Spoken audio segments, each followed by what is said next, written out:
I'm Duncan McLeod, and this is TCS, the TechCentral Show, brought to you by MTN Business. You can subscribe on YouTube at youtube.com/TechCentral. You can find the show anywhere where you find good podcasts, including Apple Podcasts, Google Podcasts, and Pocket Casts. Now, my next guest, believe it or not, started his career as a forklift operator at a warehouse in Durban. Today, he is MD of not one, but two critically important businesses in the JSE-listed Altron stable, Altron Karabina and Altron Systems Integration. Collin, it's good to see you. Welcome to TechCentral. Thanks for having me. Pleasure. Right. Your time as a forklift operator was quite short-lived. And you began your career in IT for the same company. Which was deploying an IT system at the time, I believe. Yes. Just tell us a bit about your career progression and how you went from that warehouse in Durban to where you are today. Look, I started a degree in BSc Comp Science, and I had funding for the first year. And of course, funding ran out in year two, so you got to go and get a job. Right. So I got a job as this forklift driver and kind of warehouse clerk. Kind of did that for a little while. I must say, good grounding in terms of work ethic, getting up early, taking the bus, going to work, putting in the 16, 17-hour days. Ow. It was really, really good experience for me. And the company that I was working for at the time, started to introduce some of the technology. They wanted to get their logistics working a hell of a lot better. And I got co-opted into the IT department and pretty much learned everything from scratch, building PCs, running network cables, getting the switches connected. I mean, when was this? This was 98, 99. Okay. So back then, Novell was the thing. Novell NetWare. I was a certified Novell engineer back then. So got that certification, started to code a bit on visual objects. So pretty much got stuck into IT, get thrown into the deep end. So self-taught, a lot of it. All self-taught. I mean, we had some interesting people there were literally two people in that IT department. Okay. And and they immigrated and actually left me with that department to run, believe it or not. And at 22 years old, being the CIO, there was no such thing as CIOs back then. Right. CIO of this large logistics company. It was quite a challenge, but I look back on that with such fondness. Yes. The work ethic came in, and listen, a lot of the fundamentals that I learned back then still hold true today. Yeah. You still know how systems work and how things are put together. So it's been an amazing journey. Yeah. An amazing journey. Yeah. And after that, I think it was after that you moved to T Systems. Yeah, I was actually, there was a company that was helping us in the logistics company to run with the setup of AS400s. And we did some amazing stuff back then, actually. And they then were about to be acquired by their then Debus, which became T Systems. Oh, yes. I remember Debus. A company called Evolution. And I started working for them, and literally within a week of me joining, they'd been acquired by Debus, and then that became T Systems. And I started my career there as a Lotus professional, believe it or not. Okay. The Lotus Notes. Lotus was bought out by IBM. IBM, exactly. Is it still around? Does IBM still make Lotus? They do. Would you believe we still have a customer that still runs Lotus Notes? Really? Lotus Notes? You wouldn't believe it. And I remember, back in the day, you talk about apps that were built, they were all built on Lotus Notes. Yeah. So that workspace that you had in Lotus. So I actually then ended up becoming a principal CLP in both development as well as in administration.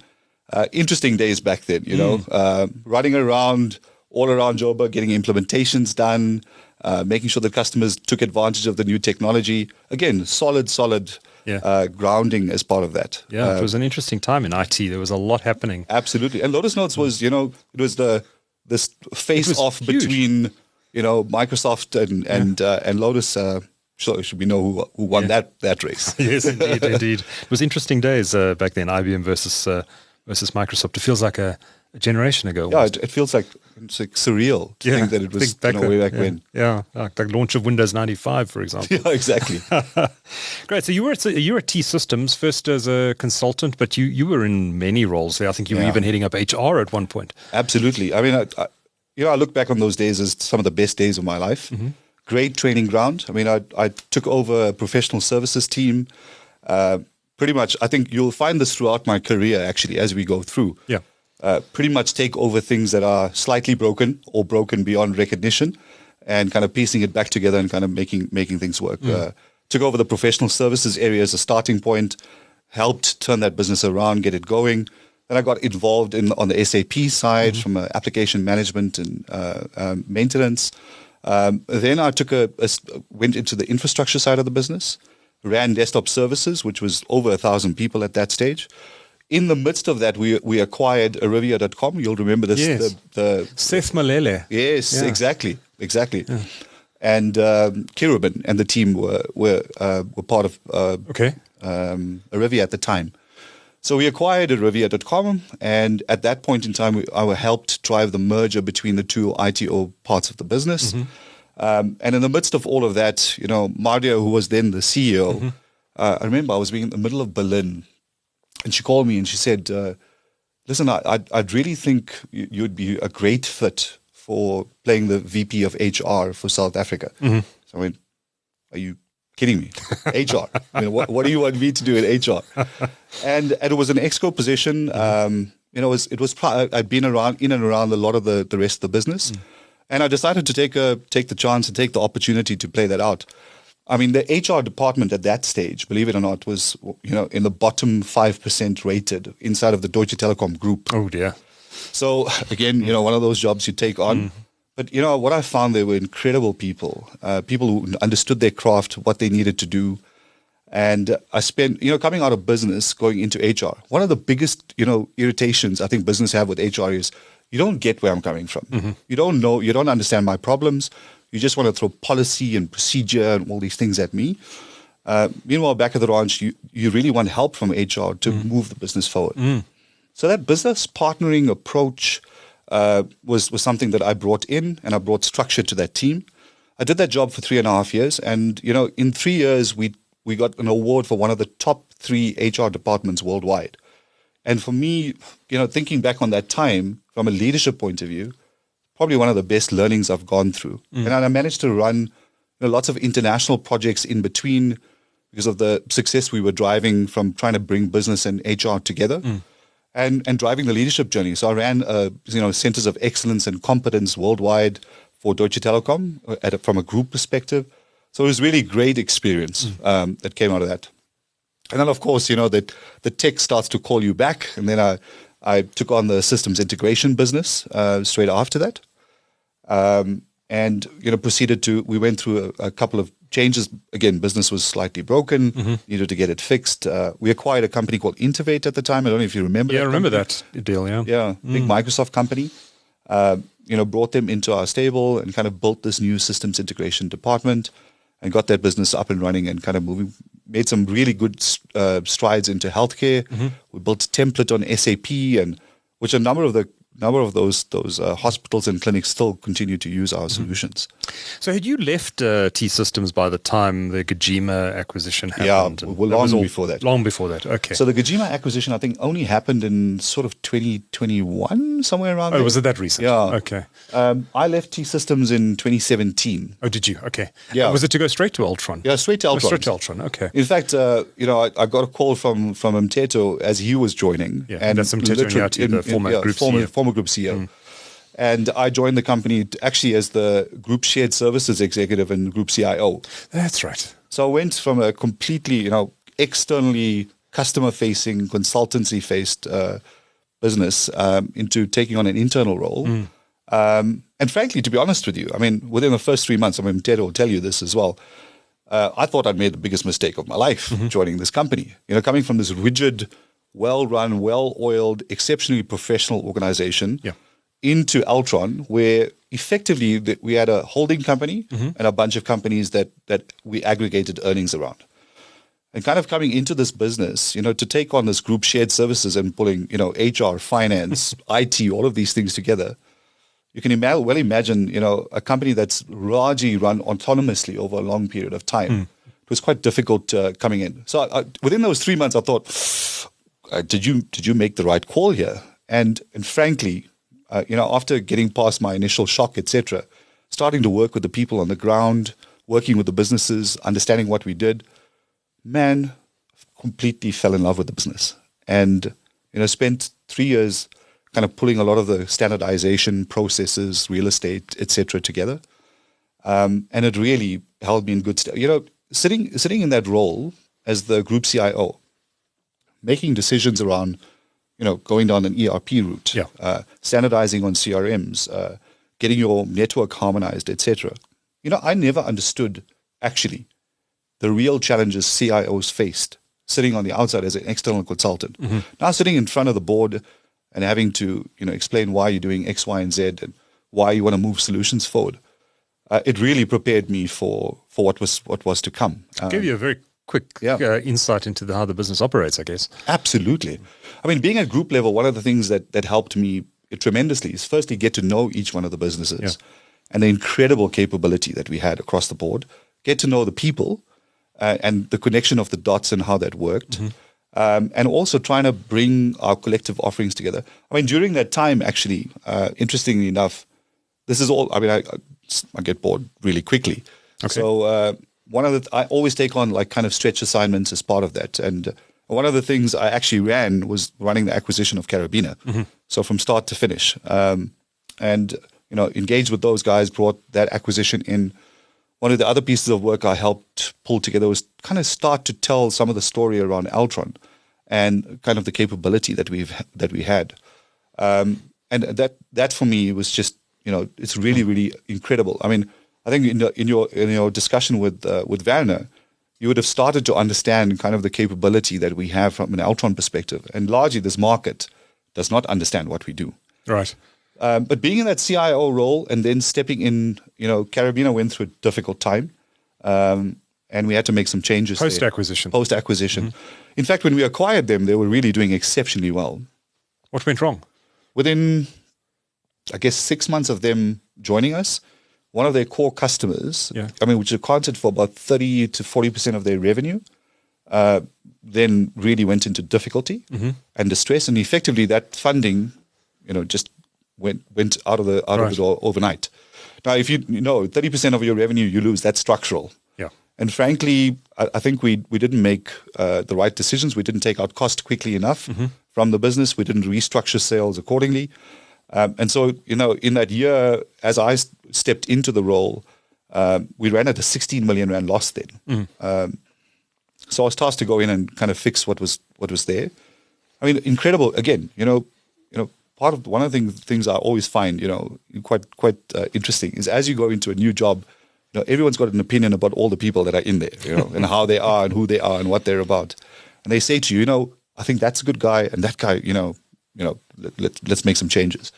I always find it important to just step in, kind of get a sense, a lay of the land and see how people operate. And sometimes you find the gems of people that are there that have just got the best capability in the world, but just need to be led well and being given direction. And frankly, largely that team that I inherited, we stayed intact. And we had to fix a number of things. I mean, a number of projects were in trouble. The sales pipeline was not where it needed to be. We needed to rejig our relationship with Microsoft. And we put all of these building blocks together. And we, in the first year, we turned that business from a minus 16 million rand to a positive 16 million rand. And we were able to change that business around and, continue to win awards and started to grow the business quite dramatically actually over that period. I mean, in that year, I think we grew the business more than 40% from a revenue perspective. And stepping into the last year's financials as well, we grew that business yet again, to get to 23 million, 44% also jump in earnings in this past year as well. That business does incredible work for our customers. Incredible work. Now, you're also running Altron Systems Integration. Yes. When did you take over that business? Now, you're running both at the same time. I'm running both at the moment. That's a lot of work. I think you need to say that to Werner. No, I'm actually enjoying it. Yeah. I'm loving it. I think part of the challenges that we had as Altron is kind of connecting the dots between the businesses. So if you look at how we are putting ourselves forward now, we talk about us being an IT services arm and a platform arm. There are very few businesses that have got both. There's very good IT services players out there and very good platform players out there. But we've got IT services that we've now pulling together. And frankly, connecting the dots between the systems integration business, I took that over in October last year. Again, for the last few years has not performed the way that it should have. had to go through some very difficult restructuring and reordering the business, getting the go-to-market together. That whole systems integration market seems to have been going through very difficult times in the last few years. I mean, there are some specific examples of self-inflicted wounds in this industry, like EOH. Yes. But generally speaking, the systems integration market seems to be a very tough space to be in right now. Is that a fair assessment? Yes and no. So yes, in the sense that I think chip shortages and the supply of equipment over the last few years has created difficulty. Because if you look at the core of an IT services business, you need to have the core around outsourcing in place and your core customer base, and then you build capability in and around that. And you start to build business out of that by doing tech refreshes for customers, with the non-supply of equipment coming in, and customers now also starting to take a step back because they're waiting to make these investments. It starts to put the systems integration business under pressure.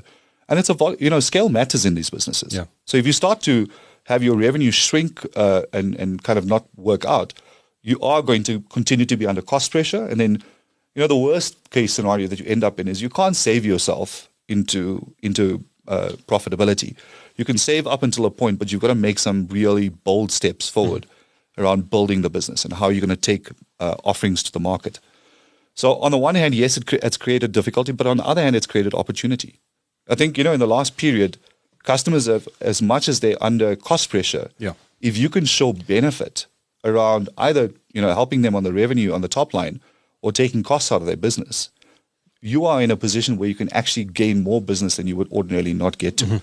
So it is tough trading conditions, exceptionally tough.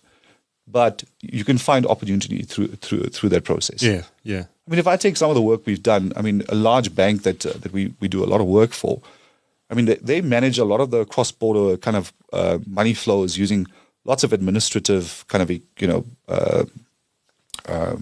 documents, etc., that you have to fill out manually and kind of get them, and there's a process that goes. We were able to automate that using a lot of different things, from OCR to AI to ML, and took 10,000 administrative hours out of their process on a monthly basis by just automating what they did. So where the bank is under pressure from an earnings perspective, just creating this opportunity of taking that administrative burden away, they can now refocus some of those people on growing their business as opposed to just getting the mundane things done. Yeah. Then you take another example. I mean, one of a large telco that we work with.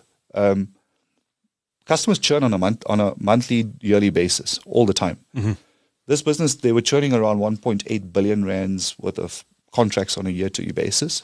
We built a propensity to churn model, with them using lots of different data sources and new handset coming out, CPI, customer's credit record, etc., etc. And we built a model that we were able to accurately predict when a customer was about to churn in 3 months. They added 1 billion rand back onto their bottom line or onto their revenue line by just being able to hang on to those customers, because they now could make proactive offers to them. Get into a position where they would say, what if we reduce your contract to this? What if we gave you this? What if we added this handset in? And making those offers allow them to be able to retain that kind of revenue. I'm really interested in what you say about the opportunities, even in a tough market like this. And companies are looking at cost-cutting initiatives and areas that can save money. Is there a risk, and are we seeing this happening in the South African context, given the state of South Africa right now, that companies are perhaps not investing enough money in IT, that where they are investing it is on cost-saving initiatives, whereas perhaps companies in other markets around the world are investing for innovation and growth. Yes. Maybe our companies here in South Africa are investing to keep the lights on. Your thoughts on that? I think there's a mixture. There's some real big leaders in the market at this stage that are taking the risks and have the courage to make the decision around growing their market. And again, in the midst of really, really tough trading conditions. Which industries do they tend to be in? Particularly in financial services and insurance, we're seeing a big uptick in that. Okay. Retail, interestingly enough, as much as the retailers, I mean, with all the results coming out recently, the retailers are also finding ways now to say, how do I get access to market a lot quicker? How to make it less frictionless for customers to buy, so that we don't lose what we currently have. I think there is an element of protection that's happening around the current base that customers have, there are a lot of innovation and technology that's being used to be able to protect that. Let me give you a weird example outside of what's at play and talk about pragmatism, right? I was talking to the city official recently, and we were talking about all the technology about smart cities and what we could do. And, we've got incredible telematics capability in our Netstar business. And if you look at the data that we have there, we can talk about, the quality of roads and, where the potholes are and blah, blah, blah. And you can have these dashboards that talk it through, etc. I had this discussion with the official, and he said, that's really great, amazing. We can invest in all of this technology. But you know what? We've got 1,000 calls coming in on a day-to-day basis. Our customers, our citizens are telling us where the potholes are. So I don't need a fancy dashboard to tell me that this is where the problem is. I know where the problems are. Our issue is around the efficiency on how we run our teams. So a team will go out and try to fix a pothole, and there might be some unrest or protests or whatever in that area. They currently don't have the capability to be able to redirect those guys to a different place so they can drive, and still continue to build on that. Now, what they told me is quite a simple story. Sometimes we try and solve problems in the wrong areas. Yeah. It smells and sounds like this, but actually there's a much more pragmatic solution to go and rather look at efficiency within your team rather than, these fancy dashboards that kind of are in play. And I find the retailers are so innovative with that is concerned. They know exactly, they smell the opportunity. They know exactly what problem to solve, as opposed to being seduced by what technology could or couldn't do for you. I guess they're traders at the end of the day. So absolutely. I mean, if you look at the margins they operate at, I mean, Razor. you've really got to be on point to be able to do that. Yeah, for sure. Very, very interesting. Now, there's been talk for years in this market about consolidation of the system integration market in South Africa. And everyone I spoke to for a period was saying, with this guy, they're going to be big deals. They're imminent. They're coming. Yes. They're going to be these deals. But it's very little seems to have actually happened. I mean, Altron's made some acquisitions in the space, but there hasn't been any sort of blockbuster deals that everyone was predicting. Is it ever going to happen? Are we going to see consolidation in this market? And if it does happen, how is it going to happen? And what role is Altron going to play in it? Look, we've got quite a simple strategy. Firstly, if you look at the squeezing of the current lemon that we have, lemon's probably the wrong word. Let's use orange, right? If you look at what we've got is untapped potential inside of Altron as it stands right now. There's significant opportunity for share of wallet inside of our current customer base. Okay. So if you take the IT services businesses, we've got a number of key customers that we service across multiple pillars, but they generally only buy one product from us. Just taking advantage of the current customer base that we have with the capability that we have, we can move the needle quite easily organically, right? And therein lies our opportunity, and the connection of the dots between our platform business and our IT services business, I think creates the opportunity for us going forward. And there's lots of legs that we can gain in there. While some of our competitors falter or market conditions change, we've got a strong balance sheet, we've got strong resources and capability in our organization to take advantage of that. Our strategy is quite simple. We're not interested in buying earnings. We are interested in buying and building bolt-on capabilities. Okay. So where we have a lack of capability or we see an opportunity in a specific space, that's largely where we're going to go after opportunity. And sometimes that might include going into a different market. I mean, from a Southeast Asia point of view, there might be great opportunities from a telematics perspective for us to take advantage of some of the potential acquisitions that could happen as part of that process. And that's getting, market share in a new market for us. But largely our strategy is not to chase earnings, not to chase, go and acquire. And these things, sometimes they look great on paper. Having gone through one myself personally, I can tell you the pain and misery that you go through before you start to see the benefit. I mean, you are distracted for 2 years. Yes. Especially if you've got this big acquisition that happens. Integration needs to happen. People jostle for jobs. Then, service delivery suffers. Customers then can get irritated with you because your quality of service is not going in the right direction. So there's a lot of disadvantages that sometimes come from a great idea of potentially bringing, doubling the size of your business overnight.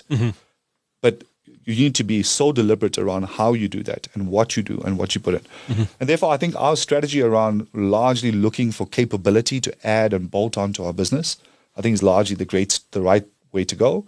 And also just taking advantage of what we currently have. Yeah.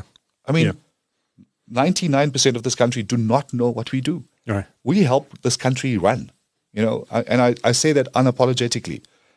With the kind of areas that we play in, we help the unbanked get banked. We, on the capability with Netstar on the telematics side, the work that they do around saving people's lives on a day-to-day basis.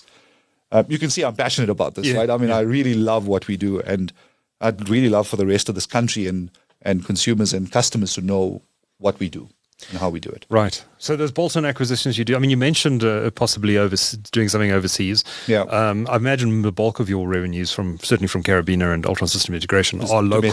Domestic. How important is it to you to internationalize your revenue, given the state of South Africa right now? Is it a risk being so exposed to this market?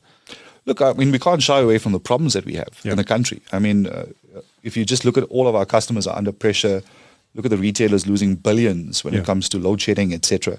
So it's going to start to become a constrained market from a trading conditions point of view. So I think our lens that we look at from a local conditions point of view is to say, as conditions become tougher and tougher from a trading point of view, those that are in the market that aren't able to service them, there's opportunity for us to gain market share where that is concerned, right? So it is a little bit of a, we're in a strong position and we want to take advantage of the strong position that we find ourselves in and to gain market share as we move forward. If you look at, we've divested largely from the African operations. And if we look at capability across, we are going to look in Europe, we are going to look in the Benelux region, and we're going to look in Southeast Asia from an acquisition point of view for us to have some of those earnings play out. But our stated strategy, the bulk of our earnings should come from our domestic market, which is South Africa. Yes. We're a proudly 58-year-old South African company, and our roots are here. We are invested here, and the bulk of our revenue and what we do with customers and our people are from South Africa. Yeah.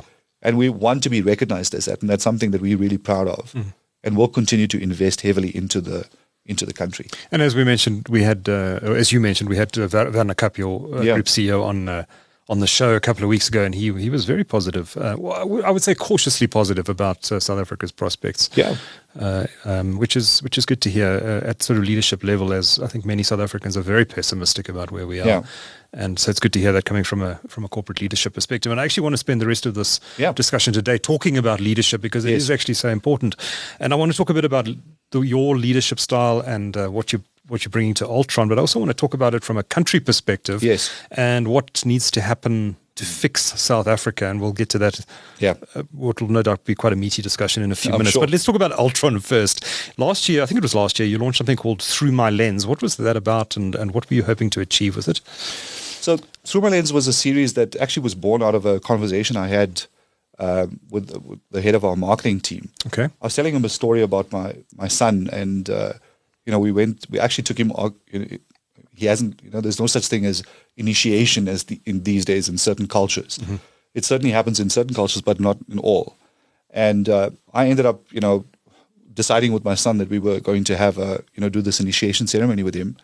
And he chose. And I said to him, what would you like to do? And of course, he said party or whatever the case may be. And I said, no, look, let's try and do something different. Let's sow into your life. Let's try and build you up as a young man and see how things move forward. And as much as your dad, I don't know everything. I won't admit it openly to him. But pick some people in our circle, in and around you, that will sow into your life. And we took him away, and night number one, every single person shared their own personal story and kind of gave some life lessons into his life. And on night number two, he had to play back to them of what gift he was given by each of these individuals, right? It was such a beautiful, blessed experience, to be honest with you. And it was a source of healing also for all those people around the table. Not only, it started out being something for my son, but it was something that sowed into life. And the life lessons that came out of there, I was listening to them when, life is not always going to be amazing. You got to have a plan in place. You've got to have a specific lens in the way that you look at things.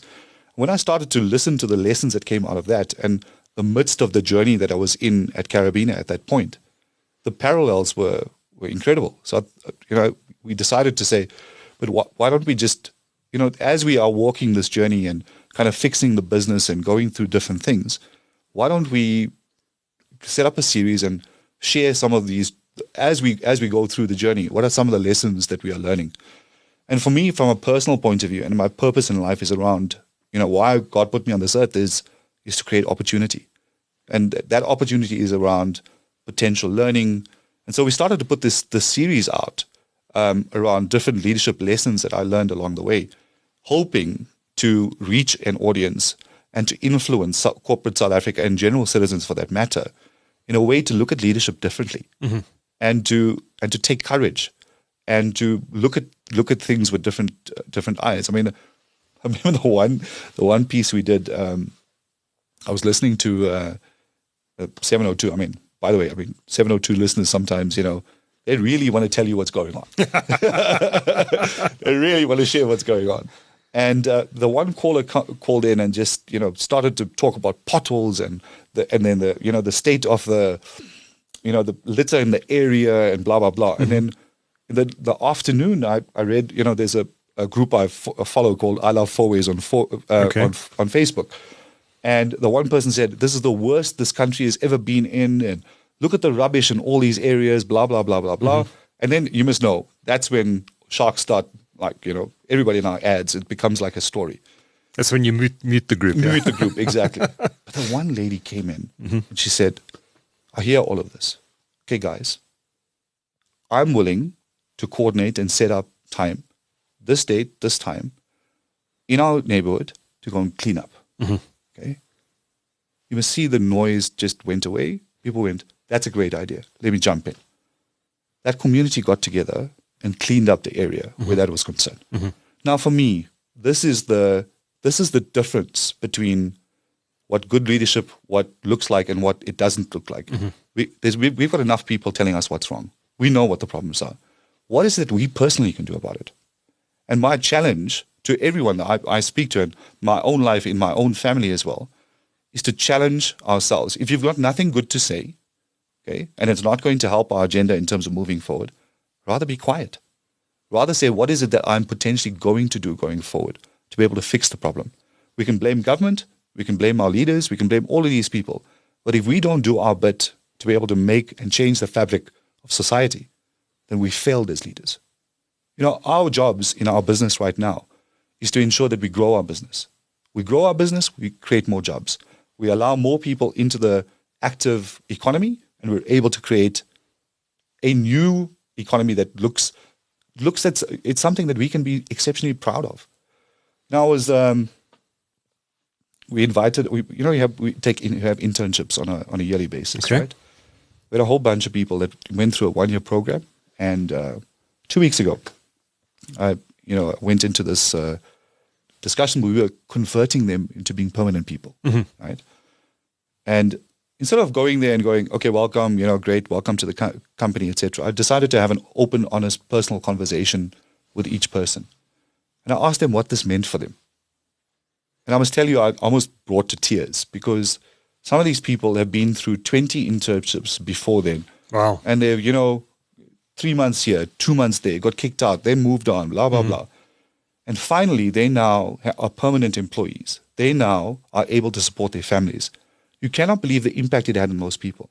I walked out of that room going, you can start to become depressed about life, but I came out of that room going, I have an opportunity as a leader to really grow this business so that we can do more of that, so that more people's lives can be impacted in a positive way. The dignity of having a job and being able to contribute to society, for me, is fundamentally what leadership is called to do. And the courage to do that is what I challenge most people out there to come out. Don't tell me about what's wrong. What are you going to do about it? How are you going to change the fabric of society? Sorry, I know I'm a little bit... I suppose I'm just thinking, listening to you and thinking of you, for example. You're a leader within an IT organization, a major IT organization here in South Africa. You see challenges everywhere. The biggest challenge in this country is arguably Eskom right now. How do you or me as leaders help address the Eskom problem, for example? It just seems too big for an individual to try and tackle. So given the state of load shedding in this country, how do you, Collin Govender, address that issue? Look, there's no easy answer on these things. If it was simple to fix Eskom, we would have fixed it already. And we've got the collective brains of South Africa now applying their minds to try to fix some of these problems. My role in this is to say, in the midst of all this chaos that's at play, what is the opportunity that we can create for our people to live through some of the crisis? Okay, does that mean creating the opportunity for people to earn enough money to get inverters so that they can still continue with their lives while we figure out how we solve the Eskom problem? There are a number of technological solutions that we've put forward as part of that. I mean, if we just look at the efficiency management on the grid that could be managed using some technology solutions, we have the ability to be able to do that. Now, of course, the dialogue that we have with Eskom is open and honest to say, how can we assist in such a way that we can actually avert some of this crisis going forward? We must do our own personal bit as corporate South Africa to also lessen the load on the grid where it stands right now. But these problems that we have at Eskom are fundamental and have been around for the last 20 years. So it's not something that's going to be fixed overnight. It was a lack of decisions actually taken 20 years ago that got us into this mess. 100%. Also coming back to maybe drawing a parallel to this, talking to that city official that was talking about potholes and everything that played out. Sometimes you can have a lens on life that says, I'm middle class in South Africa, I'm going to afford solar, I'm going to be able to put it. It doesn't solve the problem of the everyday man and woman and child in the street that is not able to afford any of these things where that is concerned. So fundamentally, I mean, we have got to do what we can inside of what we have influence over to make a difference. Is it a fair, to asking me the question, what can we do about Eskom? What we can do about Eskom is to help try and grow the economy so that more funding becomes available for us to solve the longer term problems that we live with. Similarly, whether it is in the freight part of the world, whether it's service delivery from a municipality point of view, I mean, the kind of work we do, and if I look at the impact that we make in some of the municipalities and cities and the kind of money that we save them with the solutions that we have, that for me is creating an opportunity for them to become that much more efficient. But it requires courageous leadership to act on these things. And that's where some of these decisions, I sometimes wonder why people don't have the courage to make the call, which they know is correct. Yes. I think that gets to the crux of it. Absolutely. Do we have a lack of leadership in South Africa? Do we need more leaders, or are our leaders just not being tempted to go and work in the right places, like the public sector, for example? I mean, it's actually a good question, right? I mean, if I just look at leaders I've been exposed to over the years, whether it's at customers or within our business or across the board, I don't think we have a lack of competent people, right? I think we've got incredible people.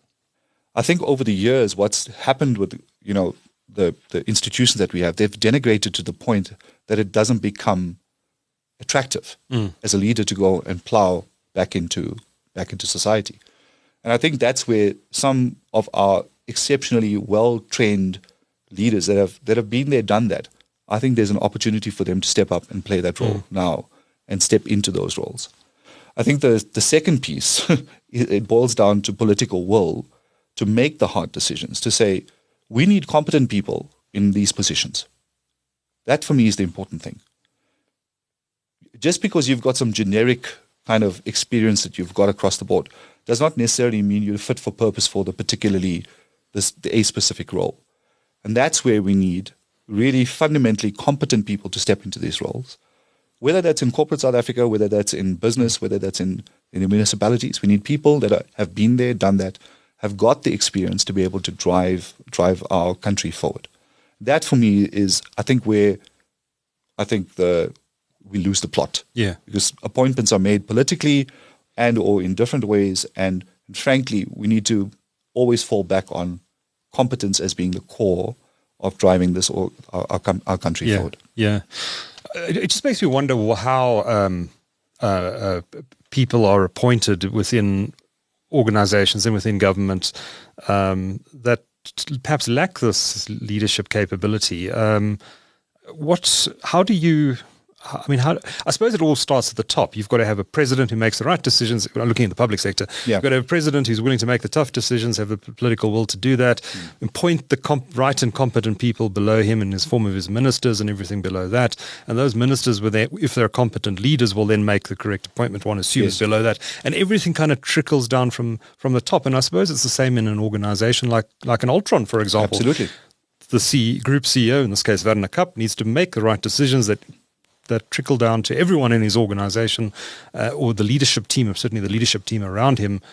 He needs to ensure that they are competent and capable of making decisions, the right decisions. And then it all flows through the organization, and kind of everything lifts all boats equally, doesn't it? I agree partially with your answer, with your proposal. I think there's an element, obviously the tone gets set from the top. Yes. Right. However, as individuals and as leaders in organizations, you can also take a stand yourself. Right. Not waiting for somebody else to provide the leadership to you. Yes. And if you know what is the right thing to do, then go ahead and do it. By the way, I think that's how most organizations are successful. They're not successful only because of the CEO coming in and setting the tone of how things. It's important, set the direction, they set the strategy, they help pull it together. But the success is built on actually, there's nobody else coming. It's you. You are the person sitting in that seat.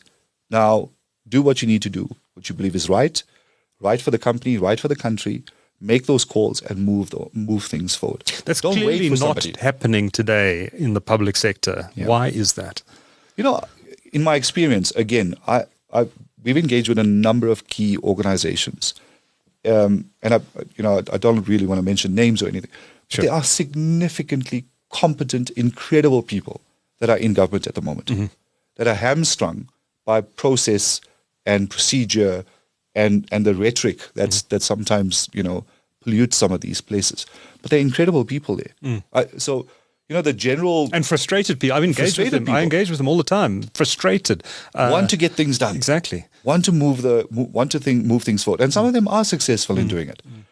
Shouting into the wind. But they continue to have the courage to do that. Now, we need to have more and more people step up and say, I'm tired of just, sitting back and waiting for something to happen. If we've got the bulk of those leaders that are in government at the moment, actually stand up and do their jobs and start to get involved, I think, and because you don't have to be told what you have to do every single day. You know what your job is. Yeah. So take a stand, be courageous, and move. Well, hopefully you know what your job is. Of course. How important is accountability in all of this, and what does accountability look like? If I just look at my own leadership style and kind of how I operate, and accountability for me is at the core of everything. So when I work with people, I work with people around. You're a senior person, or you're a person that I can work with. I give you the benefit of the doubt, and I trust you to do what is required of you. What for me, I think where trust is lost is when you make a commitment and you miss your commitment, but you don't manage the expectation. It's simple things like that. It's like if I say to you, Duncan, I'm going to give you a document on Friday at 12 o'clock. And 12 o'clock Friday comes and goes, but I didn't give you the document. You then call me at 1 and you say, listen, God, where is the document? I said, I'm still busy with X, Y, and Z. I'm still whatever. By that time, you irritated with me because now I've missed a commitment and there's a lack of trust now between us. But if I called you on Thursday evening and said, you know what, my daughter's sick. I really didn't have the opportunity to play this out. Yeah. I'm managing my expectation. I'll deliver it to you, but can I give it to you at 3 o'clock? Or can I give it to you on Monday? 99% of the time, you're going to say, you know what, I understand. Stuff happens. It's okay. Communicate. And manage those expectations as we go along. I think what happens far too often, and this is where lack of trust comes in, is you make a commitment and you don't deliver on that. And then you don't manage it well. That's when trust is eroded. So when I look at accountability, I look at that as being primary accountability. Part of my my secret sauce of how I lead is I end up pushing people beyond what they think is possible. They don't sometimes like me through that process, but at the end of something, their full potential is being realized. And through that process, how that is built from a confidence point of view is them taking accountability for their own careers and also driving things forward. I've got a role to play, but it's individuals stepping up and saying, I own this. Nobody else is coming. I'm going to do it. And I'll execute on this and I'll do it with excellence. Then you make the next step and the next step. So coming back full circle to your question, what about accountability? What about the leaders? What about public sector? We've got a long road ahead of us, and we've got to make sure that we start to make these decisions accordingly. Yeah. I think corporate South Africa is starting to have a strong voice and influencing government in a lot of ways, and we need to continue to keep that up. And we can't be quiet and allow this to happen. We continue to put our voice in there. We're not naive about the challenges that we face, but again, I also go back to everyone and I say, you also have an individual role to play. What can you do? So broadly, and I know this may cover some of the ground we've already covered, but just to conclude, Collin, what is it going to take to turn this country around? We're in a bad place right now. The key is leadership, and you've touched on a lot of this, but maybe what are the first big wins that you'd be looking for to get this country back on track? I think making a dent in the current energy crisis that we have, I think would be a really great starting point. The renewable projects, those projects that have been held up for so long, that are now starting to go into development, I think is a good first start. It's not going to solve the problems across the board. The maintenance and the management around Eskom and how that happens going forward, I think is an important part of the puzzle. Because really, energy drives growth in our economy across the board. No matter how, you can do whatever you want, we need energy to grow this economy. Yeah. That for me would be the fundamental first step that we would need to have. And I think there's enough eyes and attention on Eskom right now to ensure that we have some levels of movement. I think the recent appointments that have been made on the board there and kind of pulling that organization together, I think they're getting to the crux of where the issues are and what lies ahead. Yeah. It is going to take time. Mm-hmm. And while that happens, as corporate, in my own view, the Altrons of the world need to continue pushing the envelope, pushing technology solutions, driving outcomes for customers, ensuring that we create jobs so that we can still keep this economy going. Collin Govender is Chief Executive of Altron Karabina and Altron Systems Integration. Fascinating insights. Thank you so much for spending time with TechCentral today. Much appreciated. Thanks for having me. I really appreciate it. Thanks, Collin.